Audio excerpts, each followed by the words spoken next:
isang larawan na hindi ko malimutan. Aking natatandaan ng tinanong aking magulang, ano ba ang gusto ko pag lumaki ako? Ang sabi ko ay ganito, gusto ko maging tanggero para pabagsakin ang mga lasenggo.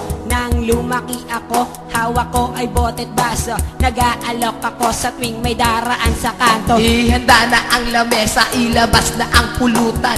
Akin ang kwentuhan at inyo ang halakhakan. Ako ang gitarista at tayo'y magkakantahan. Tayo'y mag-e-enjoy kahit abuti ng agahan.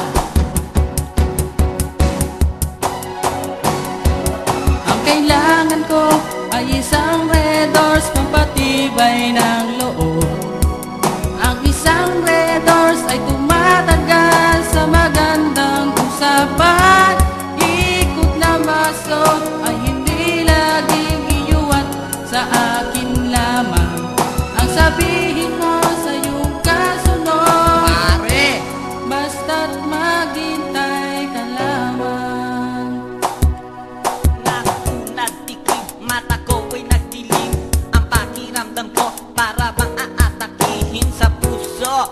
At gusto ko na sumuko sa aking pagtayo. Bigla na lang akong nahilo na nakita ang aking ulo. Lakad ko'y di na diretso at ang aking paningin oblong na ang mga baso. Ako'y napayo ko